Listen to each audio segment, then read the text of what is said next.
Hi friends, welcome to our channel Swathiram at official. ఈరోజు మనము బ్రెడ్తో నేతితో చేసిన మంచి ఐటమ్ ఏంటో చూద్దాం. ఈరోజు నేను బ్రెడ్ హల్వా తయారు చేస్తున్నానండి.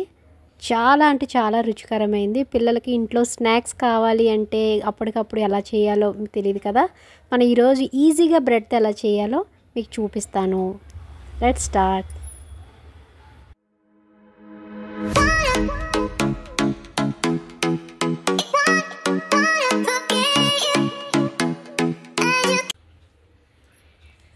ఓకే ఫ్రెండ్స్, నేనైతే 2 బ్రెడ్ ప్యాకెట్లు తీసుకున్నాను. దాన్ని 2 స్లైస్గా తీసుకొని ఒక్కొక్కటి రెండింటిని 4 పీసులుగా అంటే ఒకదాన్ని తీసుకున్నాను. అండ్ కొంతమంది బ్రౌన్ కలర్వి తీసేస్తూ ఉంటారు. ఎవరిష్టం వాళ్ళదండి, మీకు కావాలంటే స్కిప్ చేసుకోవచ్చు చుట్టూరు ఉన్న బ్రౌన్ కలర్ని. అలాగే మొత్తం అన్నీ నేను అలా పీసెస్ వైజ్గా మొత్తం తీసుకొని పెట్టుకున్నానండి. ఇట్లా చేసుకోవాలి మొత్తం అన్నీ. ఆ తర్వాత బాండీ పెట్టుకొని స్టవ్ వెలిగించుకొని ఆయిల్ వేసుకున్నానండి. ఇది ఎక్కువ ఆయిల్ ఒకసారి వేయకూడదు, ఎందుకంటే ఈ ఫ్రై చేయాలి బ్రెడ్ ముక్కల్ని. సో ఆయిల్ అనేది ఎక్కువగా వేసుకోకూడదు. వేసుకుంటే మొత్తం బ్రెడ్ స్లైస్ అనేవి లాగేస్తూ ఉంటాయి. సో కొంచెం కొంచెంగా వేసుకుంటూ ఆ బ్రెడ్ ముక్కలు అనేవి కొంచెం బ్రౌనిష్గా, అంటే మరీ ఎక్కువ బ్రౌన్ కాదు, కొంచెం తడి పొడిగా అలాగా లైట్ బ్రౌనిష్గా వచ్చేలా వేయించుకోవాలి. ముందే చెప్తున్నాను ఫ్రెండ్స్, ఆయిల్ మాత్రం ఎక్కువగా వేసుకోకండి. కొంచెం కొంచెంగా స్పూన్స్తో వేసుకుంటూ ఉండండి. మరీ ఎక్కువ వేసినా కూడా ఒకసారి ఇలా అయిపోతుంది, మొత్తం లాగేస్తూ ఉంటుంది. సో ఈ బ్రౌన్ కలర్ వచ్చే వరకు పైన వేపుకుంటూ పక్కన పెట్టుకోవాలి ఫ్రెండ్స్. అలా వేసుకొని పక్కకి తర్వాత మళ్ళీ కొన్ని వేసుకున్నానండి. ఇలా మొత్తం అన్నీ ఇలా కంప్లీట్ చేసేసుకోవాలి. ఆయిల్ మాత్రం కొంచెం కొంచెం మాత్రమే వేసుకోండి, ఒకసారి వేసుకోవద్దు. బ్రెడ్ చాలా ఈజీ, చూసారా ఇలాగా డ్రై అయిపోతున్నాయి. తర్వాత గ్లాసుడు వాటర్ తీసుకొని అలా మీకు ఎన్ని కావాలంటే అంటే బ్రెడ్ స్లైస్ని బట్టి వాటర్ వేసుకోవాలి. తర్వాత నేను కొంచెం ఇలాచీ పౌడర్ కూడా వేసుకున్నాను, ఇలాచీ ఎన్ని వేసుకున్నాను. ఆ తర్వాత మనకి 2 బ్రెడ్లు కలిపి నేనైతే 2 కప్స్ ఆఫ్ షుగర్ వేసుకున్నాను. ఫస్ట్ 1.5 కప్ వేసుకున్నాను కానీ నాకు సరిపోలేదు. తర్వాత అలా 2 కప్స్ ఇలాగా వేసుకున్నానండి.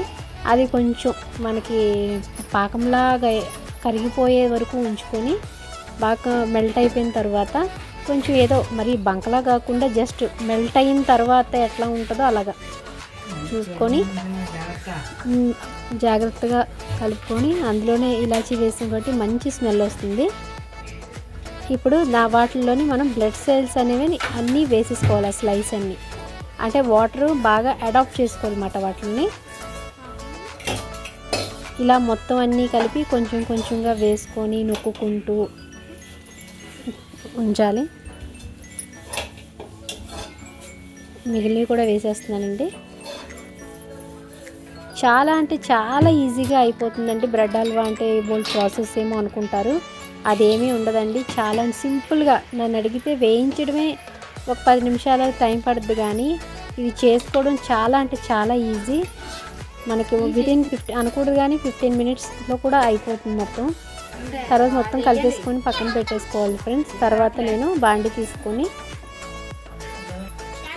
దాంట్లోకి నెయ్యి వేసుకుంటానండి. కొంచెం వాటర్ ఉంది, వాటర్ది డ్రై అయిన తర్వాత దాంట్లోకి నెయ్యి వేసుకున్నాను. అది కొంచెం కరిగిన తర్వాత జీడిపప్పులు మనకి ఎంత కావాలో అంత వేసుకోండి. బాగా గోల్డెన్ బ్రౌన్ వచ్చే వరకు వేయించుకొని అందులో వేసుకోవాలి.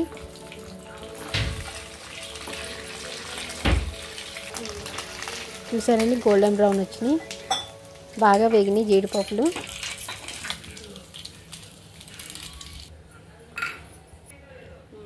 తర్వాత నేను కిస్మిస్ తీసుకున్నానండి. మీకు డ్రై ఫ్రూట్స్ ఏవి కావాలంటే అవి వేసుకోవచ్చు, అది మీ ఇష్టం అండి, అది మీ చాయిస్ అది. ఇంకా బాదం, మీకు ఏం నచ్చితే అది.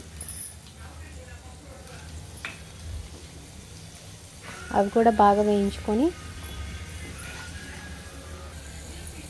చక్కగా అది కూడా అందులో వేసేసుకోవడమేనండి.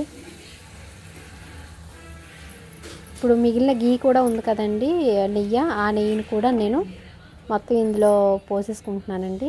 ఎందుకంటే బ్రెడ్ హల్వాకి నెయ్యే మెయిన్. ఏ స్వీట్ అయినా సరే నేతి స్వీట్ కాబట్టి మెయిన్ నెయ్యే బాగా మనకి టేస్ట్ ఇస్తుంది. తర్వాత దాన్ని బాగా మిక్స్ చేసుకున్నాను. అంతే ఫ్రెండ్స్, చాలా ఈజీ అంటే ఈజీగా తక్కువ టైంలో ఇది మనం 2-3 డేస్ అయినా సరే మనం ఫ్రిడ్జ్లో పెట్టుకొని నిల్వ ఉంచుకున్నా మనకి ఉపయోగపడుతుంది. ఎవరైనా రిలేటివ్స్ వచ్చినా కూడా మనకి తొందరగా చేసేయచ్చు. చూసారు కదా సార్. Bye friends.